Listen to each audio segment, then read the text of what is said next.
See that, but look on the attendees. But the attendees is the other tab. I'm sorry, what?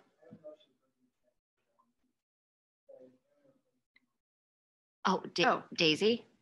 Oh, Daisy, do you mind translating what I shared, my introduction, and then asking anybody if they have questions that they would like translated in Spanish, that you'll be responding to them live in the chat box? Sure. Muchas gracias por atender la reunión de hoy. Vamos a estar empezando Perfect. con una presentación. Yeah. Estaremos empezando con la presentación que es una actualización de enseñanza y aprendizaje. Si tiene alguna pregunta o comentario, por favor de escribirlo en el chat y aquí estamos para responder a todas sus preguntas y comentarios.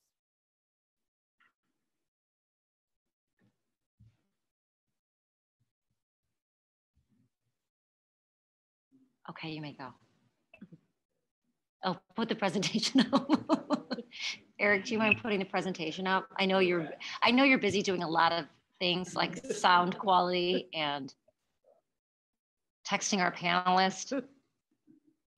Thank you for being such a great facilitator. Really testing his multitasking skills. Uh-huh. No pressure, Eric. Thank you. All right, Dr. Drago, take it away. All right.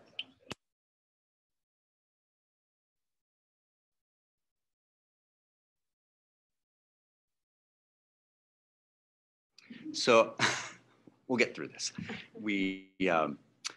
Cunningham and I are going to share with you a little bit about the focus this year in terms of teaching and learning. So we're going to cover what we did during our summer Professional Learning Institute, our focus for the K-5 standards-based report cards, talk a little bit about the balanced literacy framework, what we're doing in the dual language programs, our focus and our usage of EduClimber this upcoming school year. And then Mr. Cunningham will talk a little bit about the 6th through 8 ELA curriculum and its development, executive functioning, and we'll talk a little about what we're going to be doing during our early release and late starts. And then there will be some additional foci that Mr. Cunningham will share with you. So just for your information, August 2nd, 3rd, 4th, and 5th, we had the Summer Professional Learning Institute. And that institute predominantly focused on literacy. So we had courses that were offered to our teachers in guided reading, phonics and word study, dual language reading strategies, shared reading strategies, and the 6th through 8th grade team focused on Lucy Calkins writing training. In addition to that, we offered courses in instructional technology and also executive functioning. Beyond that, the EduClimber Committee, which is a group of 20 of us, along with most of the DLT members, was involved in 4 days of training, 12 hours, that walked us through the new EduClimber data warehouse program and how it will allow us to sort of utilize our data, understand our data, and all of our assessment data. You have had in the past an opportunity to see what some of those charts and graphs look like, and I know how much you enjoyed that. So we then took 12 hours to do that ourselves and do some training there. The K-5 teams will be focused this year in developing and beginning the implementation or practice of the implementation of a standards-based report card for the 22-23 school year. Standards-based report cards are really utilized in many districts at this point to ensure that our grades or we are reporting a reflection of what students are learning rather than accumulation of points. So the standards-based report card movement has been going on for about 15 years now, and we are in the process of, after several years of curriculum development, sort of solidifying our curriculum cycle with the development of a standards-based report card. Our early release and late start days will be used to have teams of teachers work together for the development and the implementation of the standards-based report card.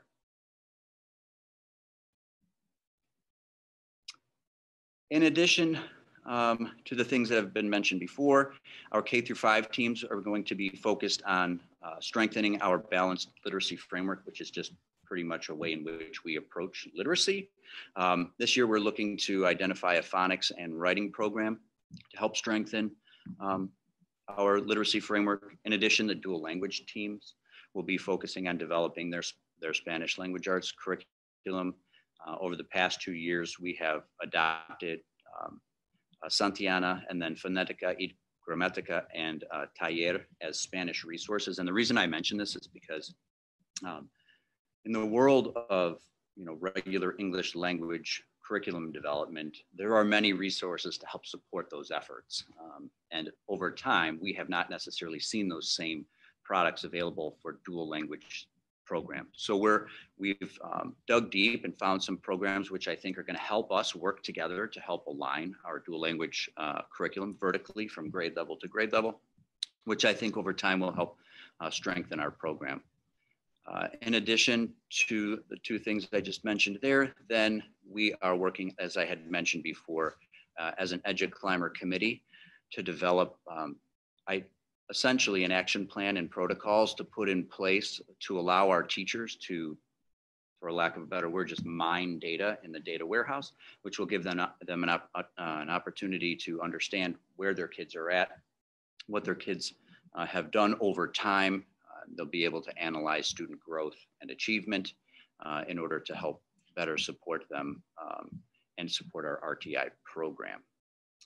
With that, I believe I hand it over to Mr. Cunningham. Thank you, Dr. Draka. So a number of things at the middle school to highlight. Some of them are run parallel to the K-5 curriculum as well. We have been working hard to implement a targeted English language arts curriculum.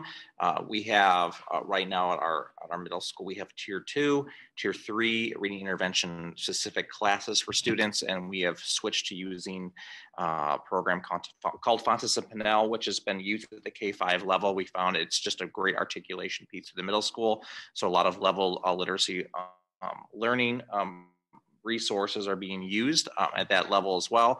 That will also be incorporated with our EL resource and our special education resource. We just saw the need to really streamline that across all of our groups to make sure that we're kind of speaking a lot of the same language in our Gen Ed and Accelerated ELA courses, moving toward really all three teachers have worked very hard this year to implement the workshop model, which is a type of instruction that allows for different grouping levels, and as well as moving more towards a rubric-based approach to make sure it's common across all three grades. It's a high priority for us. So they're working very hard on that this year. And then we've implemented a communication arts at all three grades, which is more of a focus on it's really the 4 modes of communication: reading, writing, speaking, listening. It's a focus especially on some of the speaking pieces as well as the writing, which I'll talk about actually on the next slide.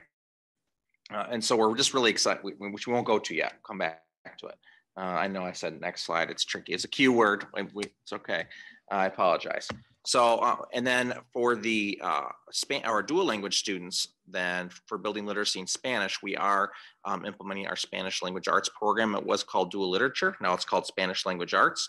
And we will be focusing on not only some of those literature pieces, but we're building literacy in Spanish. And we've invited our native Spanish speakers into that class, and a number of them have elected to join that class this year so they can build literacy in that language as well. So the second thing is we are implementing the Rush executive functioning curriculum. We talked about this and we with the board earlier this spring, and actually we met as a team this summer and we decided we can roll this out school wide. And I know we talked about that a little bit and we heard from the board on that. So everyone, full disclosure, the other 2 buildings will be doing something similar. So when I'm talking about it, but really each school is doing something similar to this. But every student in a couple weeks is going to be getting a binder. It doesn't need to be this color, but it will be a binder of similar size and shape. So inside that binder, you will have a pencil case to organize all your materials. Everyone is getting one of these nice agendas here at the middle school level that will have periods 1 through 8. Teachers will be very strategic about where they put on the board the assignments for each day. It's built into the machinery of the class. Students should be able to take this home and show their parents each day. And that will keep them, there's a whole system of organization that goes into this and the usage. And for those students that struggle, we build an assigned piece for parents as well with this. But this will be an element that we will introduce to all students. And then they will have a folder for all 8 classes. It'll be color coded by period of the day. It's different at the elementary and primary level how they'll do that. For us, we'll use 8 periods, not counting lunch. There'll be 8 different colors, and we'll sync that, as well as syncing that how they'll do their Google Drive folders, because it can be a bit of a mess in there for our students, we found, to be able to sort that and be able to teach those skills as well. So universally, we're looking at those particular pieces. And then curricularly, we have 16 weeks of lessons that teach executive functioning that we'll implement with students in resource advisory. And then we've talked about how we can utilize that across the board through the whole school. We've gone through some great training. The teachers have really jumped on board to say, let's really focus on this for our students. And that goes across, of course, for the whole district. But just to speak, that's a big deal for us at the middle school level right now. We feel a real sense of urgency to prepare our students for high school and to build those independent organizational skills. So the last piece is similar to the K-5, focusing on standards-based and all of our late starts and releases. We will be focusing at late starts on our curriculum mapping process and assessment creation. Essentially, we're making sure across all, whether it's art, whether it's social studies, whether it's math, we want to make sure our learning targets are aligned to standards and our lessons match that. And our teachers are assessing as we go, and we can make adjustments. So we're really tightening. This is an important practice you have to go through. And this is a great opportunity to do that as we all come back to really focus on that. So on the next slide. Some other initiatives we'll be doing at the middle school. I'll just talk briefly about these. The Principals Advisory Council is something that we opened to students last year, and we're going to open it to every student that wants to be on it during lunch. It's really kind of, you think of it as a student council, if you will, but we basically have a number of things that we allow students to have significant input in, and it'll be open to literally any student that wants to come. So you can be a part of it and have that voice. We were trying a election thing, but it ended up not being necessary. People want to be a part of it, and we're gonna give them a voice at the table. So we are looking at having a standardized writing curriculum. So there are lots of writing curricula out there, and a lot of them are very good. But what we're working on as an ELA team and with our coach as well is we're going to pick one we're going to use 6 through 8, and that we can support rubric based, and that helps students as they go on to high school. Because even if it's a different framework when they get to high school, because Mundelein and Stevenson use different ones, and it depends on the subject too. If they have some of that basic framework, they can speak a language that makes sense to them, and it really does affect their writing moving forward in a good way. Writing is a big need. So we're working on learning targets and professional learning communities, which is just really a strategic way of making sure your lessons are all connected to your curriculum. Mr. Peterson and the SEL team and Dr. Olson have been working hard on a social emotional learning curriculum. I won't go into detail of that, as its own animal. There's a number of strategies we're really focusing on at the middle school level that really show heavy growth. Dr. Drakidis invested heavily in Kagan cooperative learning over the last 2 days. It's a way of doing small groups that gets your students involved heavily throughout the whole school year, and it allows you to help those students that are really high in the class and those that struggle work together. Instructional coaching will be monumentally important to that. And I mentioned earlier the workshop model as well, which again, it's a little bit of educational jargon, but it's really a way of being able to help all learners in your classroom with a mini lesson.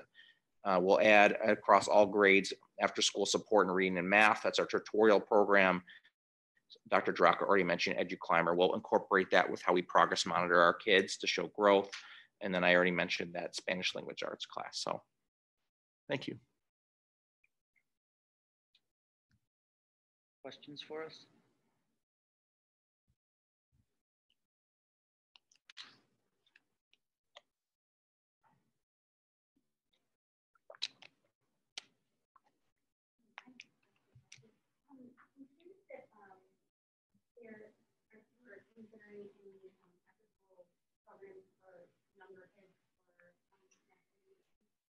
Yep, this school year.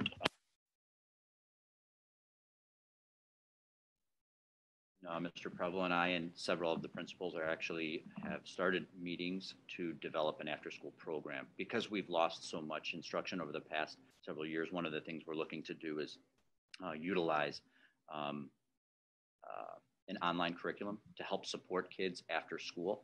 And so the details of that have not all been put in place, but we're looking to start that towards the end of September and have 2 sessions, both in the beginning of the school year and then the second half of the year as well. So to support both reading and math.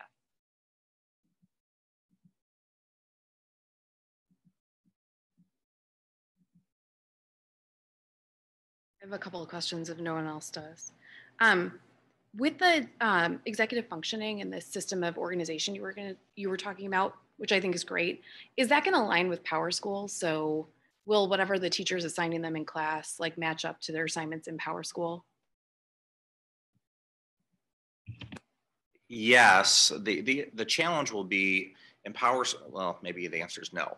The challenge will be the Power School gives the due date. The agenda typically it'll be wherever it's written in, Sure. And they should be recording the due date in there. So a lot of times the Power School, the parent sees it after it's over. The idea here is now you can see it when it's assigned. Okay. So in that sense, in Power School, teachers don't always get it up when it's assigned for when it's due. Sometimes they don't enter it till it's due. In some ways, Okay. it's another catch to hope you get the information faster as a parent, if that makes sense. No, it definitely makes sense. Okay. And then I wondered, with the Spanish language arts class, how is that going to look different this year from how the dual language arts class looked in previous years? So some of the curriculum, and Dr. Draka may have to weigh in on some of that, but some of the literature pieces will remain very similar in terms of the novel based. Essentially, we've taken the Spanish 2 and 3 curriculum that maybe you would see at the high school level or in some middle schools that use that. We've purchased it, and we're going to basically, this also allows us to assess their literacy in Spanish. We're going to be incorporating the Spanish 2 and 3 curriculums. So we're reinforcing at the same time some of the things in grammar, like future conditional and some of these other pieces that students begin to get into. We want to make sure our students can articulate that grammatically. While they might be able to read it, do they understand from a fluency standpoint? We want to make sure the comprehension is there before they get to high school, if that makes sense. So in terms of the exact breakdown, I can't totally give like, hey, this day of the week or that. I want to speak for Miss Berrettini and how she'll do that. But that's the idea of the curricular piece. No, I think that really answered my question. And then Okay. I have one last question. With looking at having a standardized writing curriculum, will we see any of that this year? Like, will the kids have? Yeah, that's the goal is to really as quickly as we can, essentially. We have to make a decision of what we want to adopt, and we have to make a decision about can this work across other content areas. So there's a couple of pieces there as they use it, and some of it is they've got to use it to decide what they like. Sure. But yeah, the idea is we really do want that this year, and even and I don't want people to be intimidated. Sometimes they worry, like my students, the guinea pig to find this out. The reality is education is always evolving and changing. And if we're able to introduce them to something standardized to speak that language, we're intentional about it. It really does support and help students. But yeah, we really want to walk out this year. This is what we want to do, all 3 grades. And we feel comfortable with it because we've tried a couple different avenues of this, and we've seen the pre and the post, and it's effective. And I'd piggyback off what Peter is saying there. This past summer, we onboarded the Lucy Calkins writing program. And so Peter's teachers have been working throughout the summer and even received training during the Summer Professional Learning Institute and how to implement that program. And so with now Peter's instructional coach and the addition of the ComArts course, so there's really going to be a strengthening and a marriage between the resources and then additional time being spent on it. So I think we will see some of the benefits of the PD that we've offered and the resources we've purchased and the work that teachers have done in teams already this summer. So you'll see that being rolled out here as the year progresses or as the year starts. Great, thank you. Does anyone else have any other questions?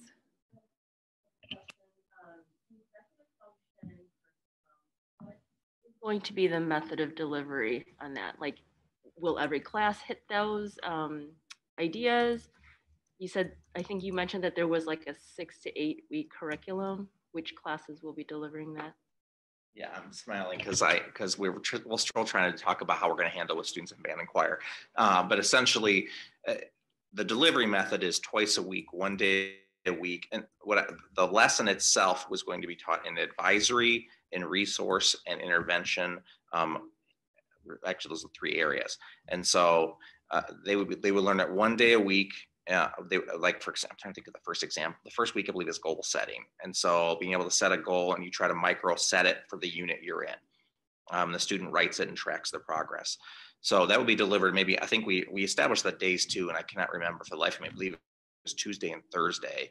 Tuesday, we give the lesson. Thursday, we have a checklist of items. One of them is like, we're going to check your locker this week. We're going to focus on the agenda this week. We're going to focus on cleaning out your folders this week, because this is not that big of a binder. So we have to keep things where they need to be, or we're going to go through and clean out your drive. And so that's the second one. But the first one is the lesson. It's taught during that class.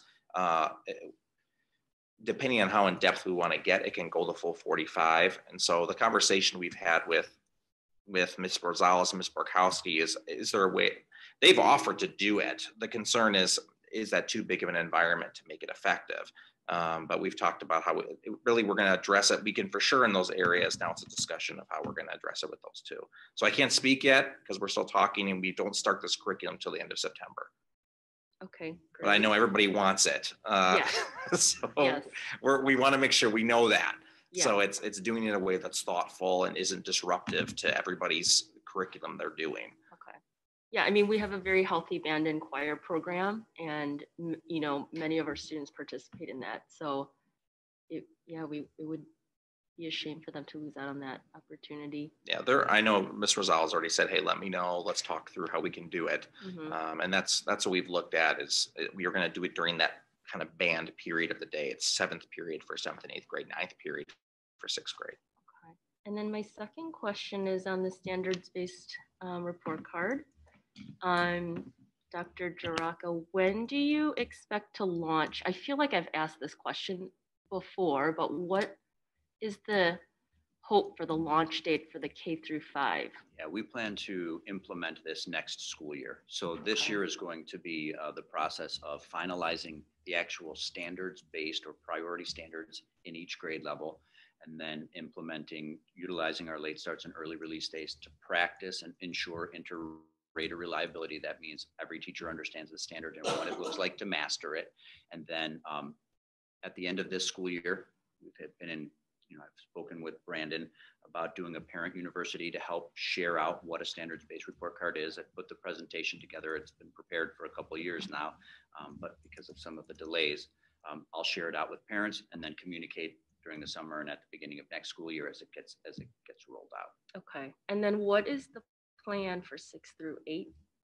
Yeah, I think 6th through 8th is, and I think I think Peter, you may agree with me on this, as standards become more dynamic and as they move outside of just the basic skills, it becomes more of a challenge. And so once this gets implemented, I think then we can begin to turn our focus on developing standards-based in the middle school. But I think even that scenario would go back to what Peter was saying earlier, ensuring that all of our curricular areas have the right standards and targets.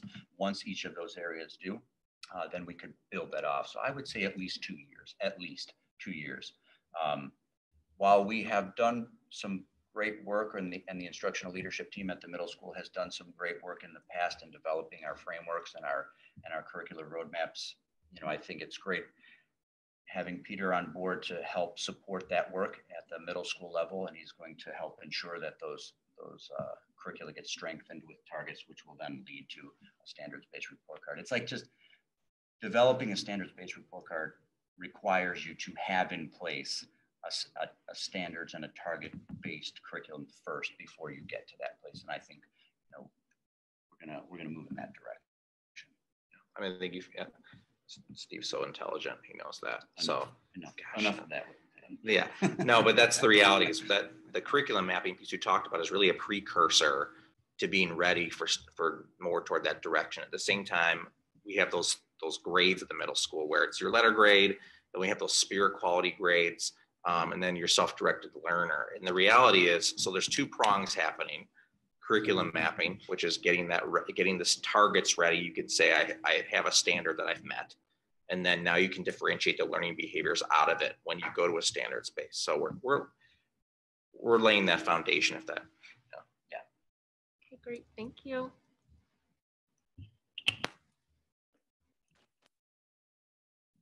Anyone else? No? Thank you both very much. Thank you. Good information. Okay, and that concludes our presentations for the evening. So we will move on to our business agenda. The first item on our business agenda is for action, and that is approving the omnibus vote agenda. Items under the omnibus vote agenda are considered routine and or non-controversial and will be approved by one motion. If anyone, board member, staff, administrator, or citizen wishes to have a separate vote on any item or items, that item or items will be pulled from the omnibus vote agenda and voted on separately. Be it resolved that the Diamond Lake 76 Board of Education accepts and approves the omnibus vote agenda items A through E as listed. May I have a motion to approve? So moved.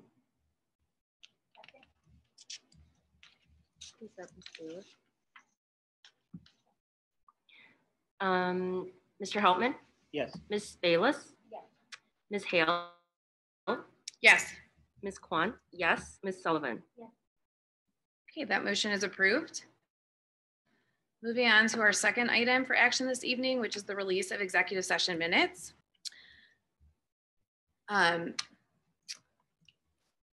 This is a motion to release all closed session minutes from board meetings held between January 2021 and June 2021. The list of executive session meetings is as follows: February 2nd, 2021, April 6th, 2021, April 20th, 2021, April 20th, 2021, May 18th, 2021, June 8th, 2021, June 17th, 2021, and June 22nd, 2021.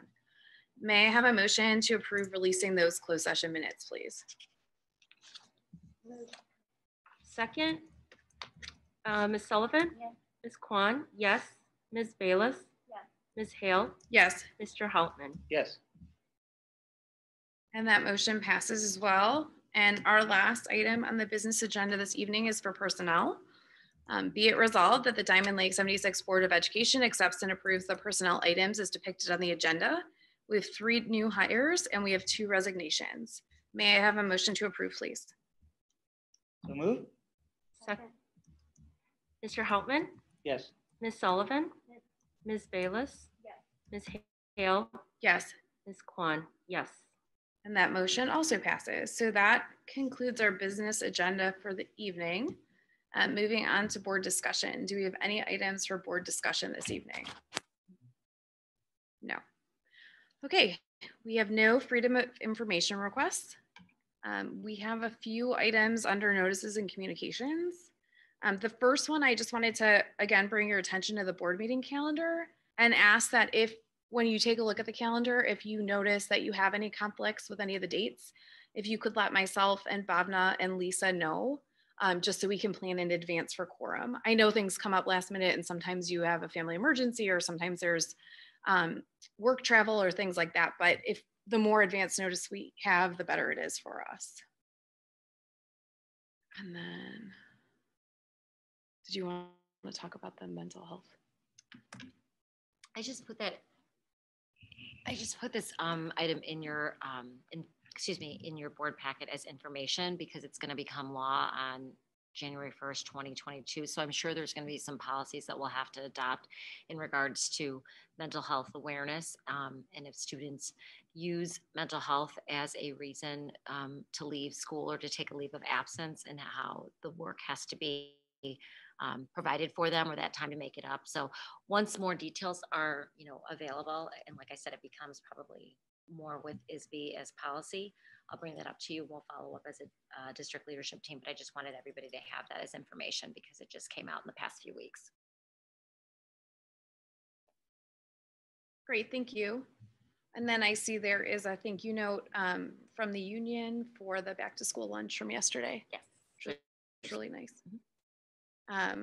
Okay, and now we open the floor to public comments and petition on non-agenda items.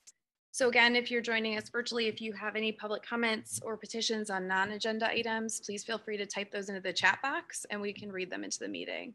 And I'll give you a minute to go ahead and do that if you wish.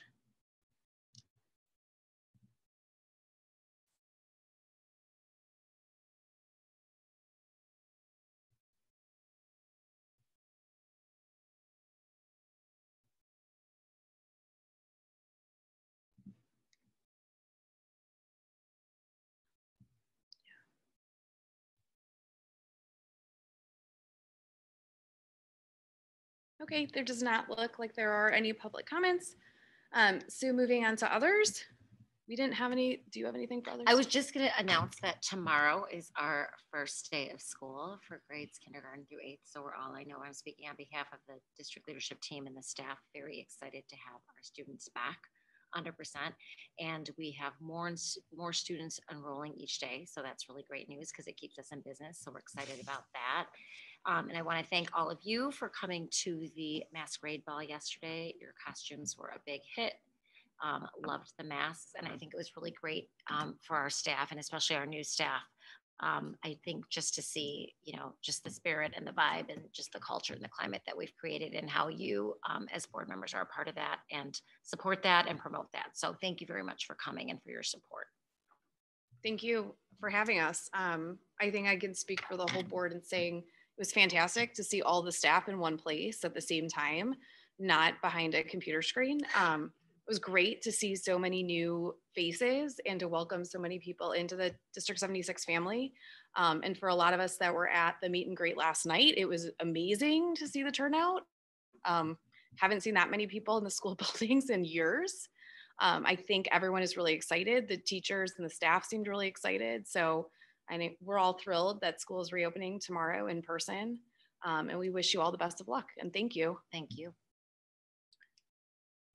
Okay, and if there are no others, we will move into executive session for the employment, compensation, discipline, performance, or dismissal of specific employees of the district or legal counsel for the district, including hearing testimony on a complaint lodged against an employee to determine its validity, and for collective negotiating matters between the district and its employees or their representatives or deliberations concerning salary schedules for one or more classes of employees.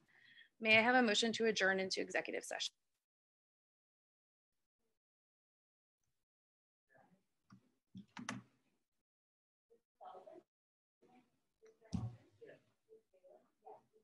Yes. Great. Well, that's a quick meeting. Thank you so much for joining us and good luck tomorrow. And hi, Dave.